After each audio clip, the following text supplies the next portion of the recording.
Even though it wasn't new music, when the album Spirit Foam was put out on vinyl, I used that as an excuse to review it. And now I'm doing the exact same thing with a kind of hybrid video essay and review, with an even more obscure and much older album that recently got a vinyl release as well, which I immediately bought. You're My Lover Now by The Teeth. Also, sorry for my voice, I'm sick, but I still have to make a video.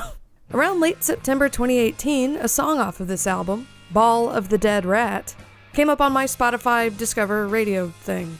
I had never heard of The Teeth, which broke up over 10 years ago, or any of the bands their members have played in after The Teeth broke up, or of anything else any of them had ever done. The Ball of the Dead Rat, Ball de Rameau, I don't know how to speak French, is some kind of very long-running, crazy, yearly themed Belgian party, whose founders named it after a Paris venue that they visited in 1896. Every year has a different theme, and a lot of the themes seem like typical party themes, though some past balls look like they were racist as hell. I don't know what direct relation this has to the song itself, but I figured I'd give context anyway, because without that, the title sounds like a total non sequitur.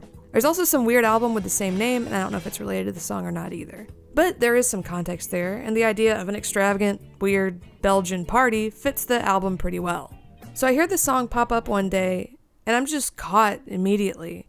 It's like my heart stopped. It's been too many nights that you've been creeping around, stumbling like a monkey through the underground, oh, and you don't wanna be alone.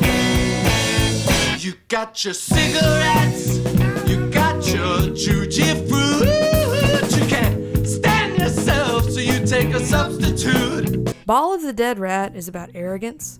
Those people laughed and so you left that stupid scene, and you made your way back home. Now you're crying with a hand on the telephone. And about feeling like you had potential in the past, or having felt self-assured when you were younger, and how nobody cares and how none of that is going to save you. I had just put out Fake Friends 2 in August of 2018, and while it did really well and I was happy with the response, I was very quickly realizing, I did something that had a lot of value, and I'm making more money and have more notoriety. But this isn't it. This is the best thing I've ever made and the apex of my ability right now, but I'm still broke and still relatively obscure. What I had hoped would be it for me was, in fact, a stepping stone, and I need to keep repeating whatever had worked there over and over if I wanted to get to the level I needed to be at to have any stability. But I didn't know if I could. And I was becoming more financially stable and better known, and those both took a lot of stress off of me, but they didn't necessarily make me happy. Ball of the Dead Rat is such a brilliant articulation of pathetic self-pity and self-loathing, and loneliness masked by arrogance. Oh man, it sure be nice to have a girl to call your own. And the hollowness of leaning on past accomplishments. There are two moments in the song where a background chorus quietly chants, "Stop it, stop it, stop it." You left that stupid scene, which is the best articulation of frustration with oneself that I have ever heard in any art form. Christina Black in Time Out New York also described one moment in the song as the singer screaming over a swirl of maniacal organ riffage, which I liked. The song evokes this character, lonely and desperate, and having alienated themselves from the people around them, so simply and perfectly as the song builds. But it's the last verse that is just devastating. Do you remember when you had it figured out? You could have done no wrong, you could have worked it out, oh. Now you gaze at souvenirs of the things you did last year, and the screenplay that you wrote down in a book that no one saw cause they never looked, and the drawing you did when you were very small, and the photograph you hung up on the wall. Listening to it a month after making Fake Friends 2 was like getting hit by a semi-truck. They'll never catch you when you fall.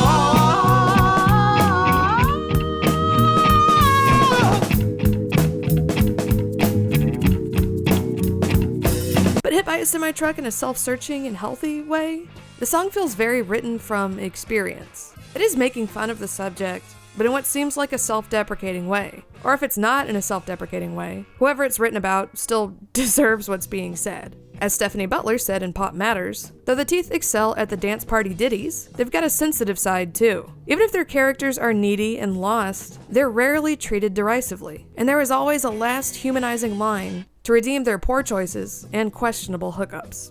For me, Ball of the Dead Rat is about the hedonic treadmill, and how there's always that temptation to cling to my work or accomplishments for validation, followed by the sharp sting of self-awareness that that's kind of unhealthy and pathetic. There have been plenty of songs and movies and books written about frustrations surrounding the creative process, but I have never in my life seen this clear a portrait drawn of what I struggle with as a creative person and what I was especially struggling with the first time I heard it. I talked about some of these same frustrations in relation to YouTube as a platform in my YouTube Bad video, but this song is applicable to any kind of general artistic frustrations, or the frustration of lost potential, or of what you were taught to value in yourself or your work, ending up not meaning much. And then I found this video of them playing it live. It's been too many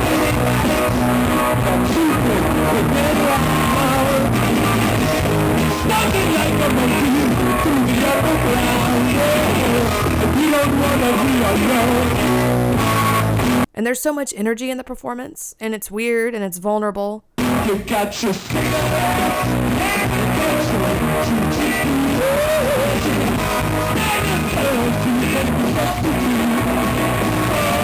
And it's delivered in this rough, ancient 480p video.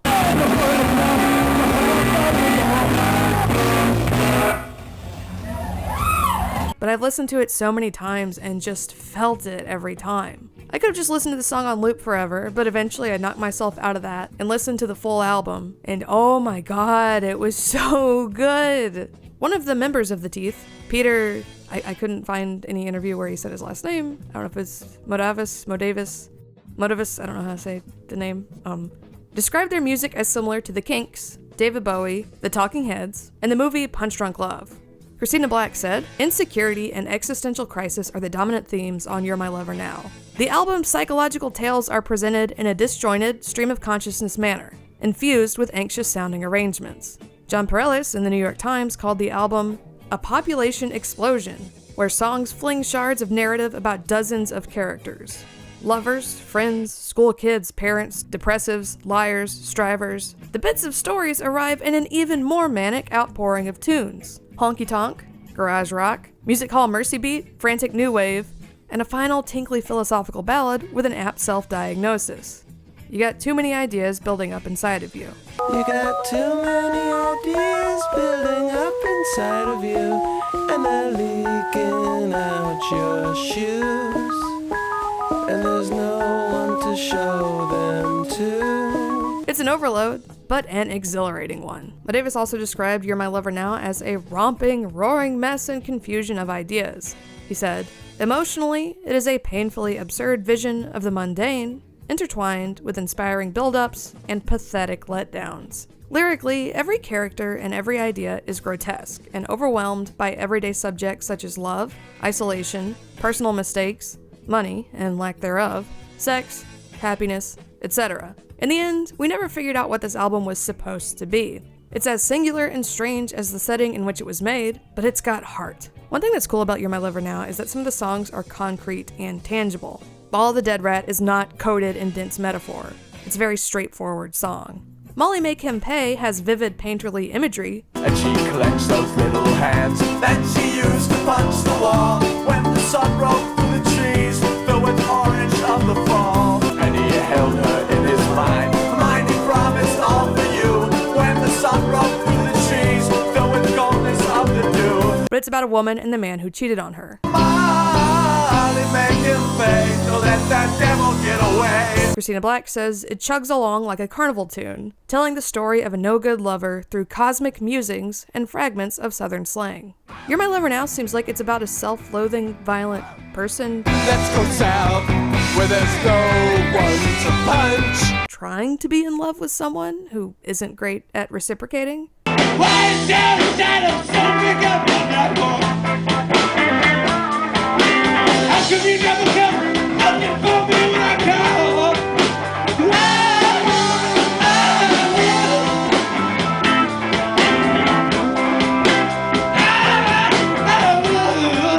Stephanie Butler, in her review in Pop Matters, said the song's lyrics are sung over a nervous guitar line, tinging the careless romanticism of the words with menace and anxiety.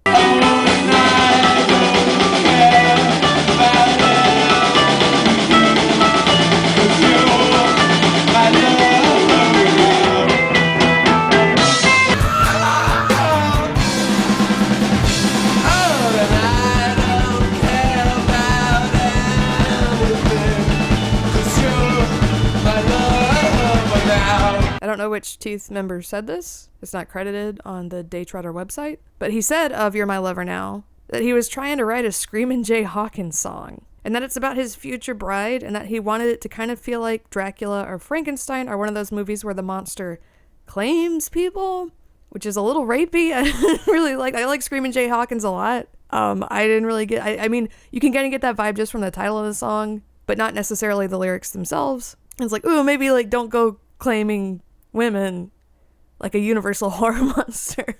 Coolest Kid in School is about a young man's relationship to a young woman dealing with an eating disorder. She said, look at me, what do you see? I tried to lose some weight. It's not the way my body looks that I can't stand.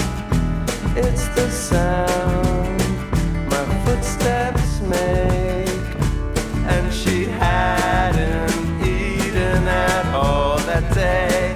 Or if she did, she threw it up anyway. And a third party he resents. That son of a bitch won't ever leave that girl alone. With brief moments depicting his fanciful dreams of escape. So I took off my bathing suit and I jumped in the pool to Antarctica or Neptune or whatever. And then there's It's Not Funny. These hands are shaking like 2 blocks of wood. If I was dead, they'd still be good for setting up a weather vane to point the direction from which it came, for setting up a box to put the body. Which is not straightforward. Last night I had a dream that I shot a crone. When I woke up I wish that I had. 'Cause the last few weeks I've been living so low and my prosperity, it was so sad.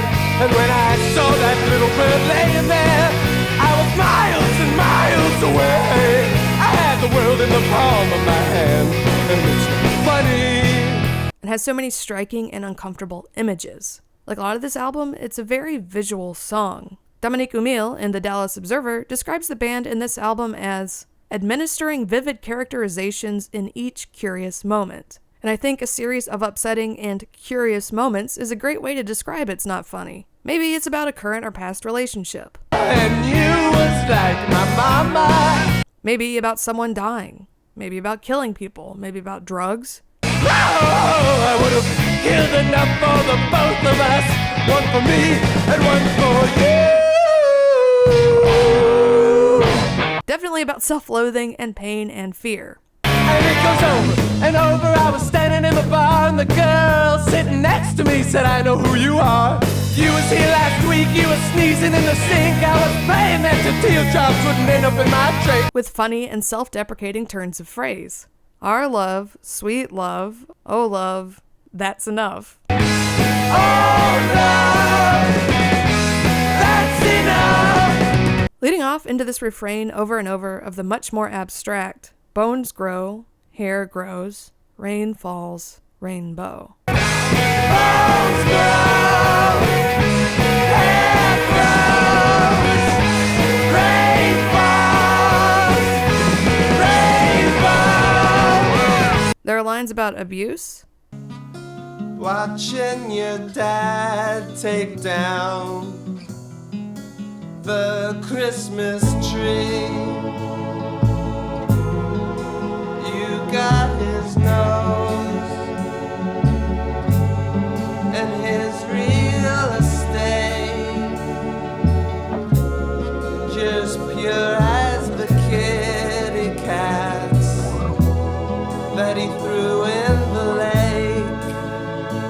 and self-harm. So I got a little car to see the blood and feel the rush and know I'm there. And alcoholism. I know that I haven't been honest.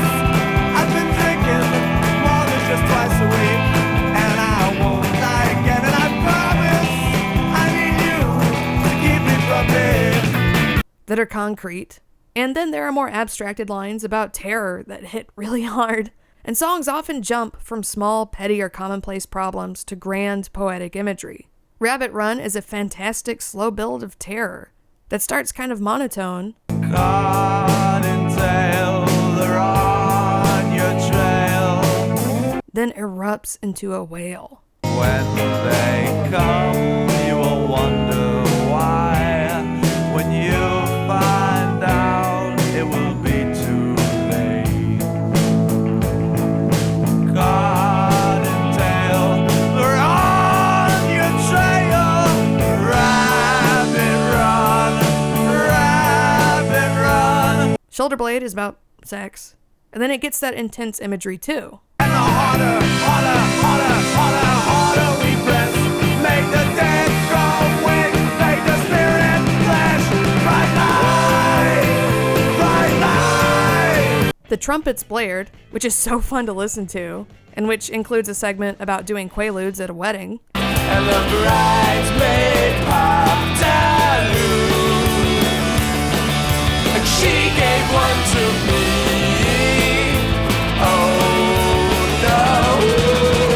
Has that mix between more concrete and more difficult to decipher lines.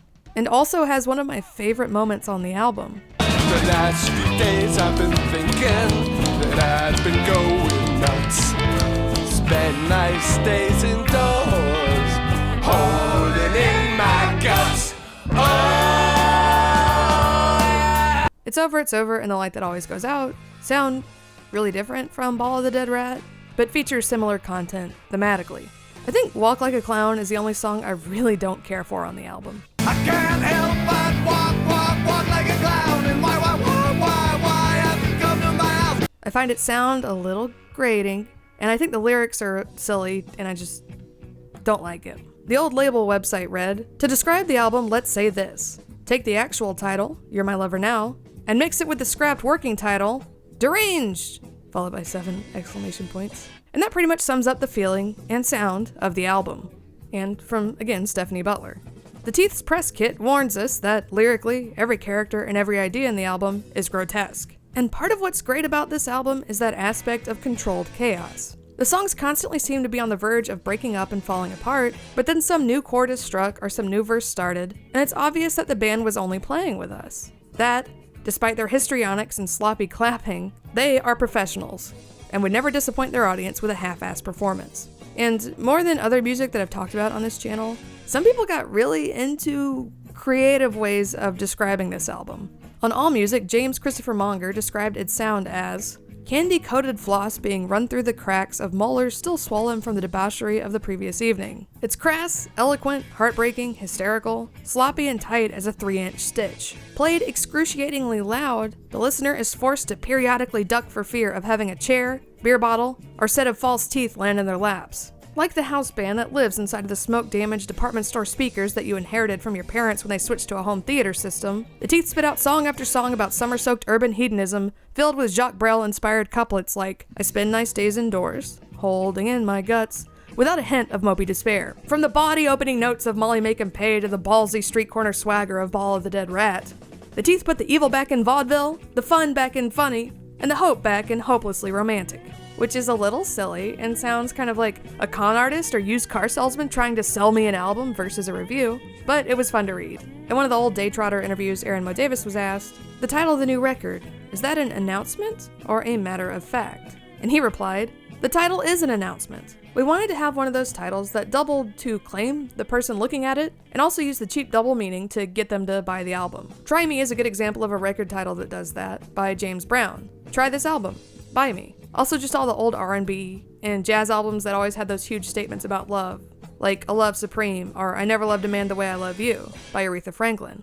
That kind of feel. Also, Daytrotters or Pace or whoever's website made it a huge pain in the ass for me to find the full MP3 versions of their recordings. I want to note I spent like an hour and a half doing internet detective work and using an old Reddit thread to help me figure out song IDs from the page source code of the MP3 clips to be able to access the full recordings using a URL I found on that Reddit page for a different band on Daytrotter. Because because I couldn't download the songs from the old Internet Archive versions, and Paste would not let me log in no matter how I tried to log in. It kept saying I had an invalid email. I don't even know what that means, but I'm so happy I did all that. Because any recordings of Teeth songs are very limited and difficult to find online. I depended on the Internet Archive for the majority of this video, from old song recordings to old reviews and interviews, and I felt like an archaeologist or something spending hours unearthing information on a band that honestly isn't even that old. And I am so happy I finally found those Daytrotter sessions. They were some of the best versions of those songs I've heard.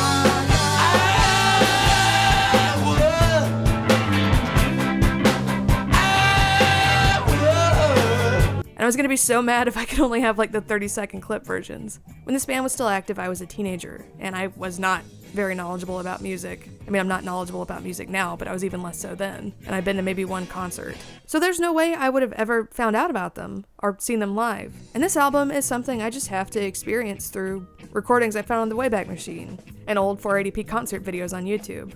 And I don't like Spotify as a platform. I don't think their Discover feature is that good, actually. It just keeps, over and over again, it would keep trying to get me to listen to The King of Carrot Flowers and, like, Father John Misty. And nothing against Neutral Milk Hotel or Father John Misty, but it was like every single playlist or every single radio station, it was just like, you know, King of Carrot Flowers over and over. It's like, well, could you please introduce me to something I've never heard of? Although I guess they did with this song. But yeah, according to The Key, I'm not the only person who found out about The Teeth recently on Spotify. In fact, they credit that platform for the resurgence of interest in The Teeth that led to the vinyl pressing. For now, there's a kind of melancholy feeling to having found out about them a decade after they broke up. But I'm so happy that I did. I used to take a long train ride to Critical Bits recordings, and I don't even know how many times I listened to this album all the way through, or used it to psych me up for recordings on those train rides. It has to be dozens of times. And I'm sure I've listened to Ball of the Dead Rat an embarrassing number of times. I still need to check out their other music, and music the band members have made since. I have listened to some other Teeth stuff and enjoyed it, and I need to move on from that and check out stuff they've made in the last 10 years, you know. There's a ton of it. But I keep going back to You're My Lover Now, and every time I do, I find something new and striking to appreciate in it. And I would highly recommend you check it out, whether on Spotify or the YouTube videos, or you could also buy the vinyl. Thank you so much for watching. If you'd like to support me making more videos like this one, I have a Patreon and a Ko-fi. I'm also a player and a host on the teen superhero body horror podcast Critical Bits, and the film correspondent for the leftist pop culture discussion podcast Struggle Session. And I have a bunch of upcoming convention appearances this year I'll be talking about soon, I guess. And the Kickstarter is over, but we funded Inside Out, the body horror tabletop zine. So probably in August, I'll have copies of that for sale. Very excited about that. So I have a lot going on. I just wanted to take some time to talk about an album that I really love, and I think that people who like my videos and like the same things that I like generally would also love. If you enjoyed this, check out the Spirit Phone video, but also check out the Man Man video I made a while back, which I really loved making. Man Man and The Teeth are both Philadelphia bands. I don't know anything about music in Philly or what being a Philadelphia band would mean. The Teeth did remind me of a more kind of rock and roll and less wild version of Man Man. Well, they're not the same or anything, but I really loved making that video, and it's me talking about art I really like, so check it out. Thanks!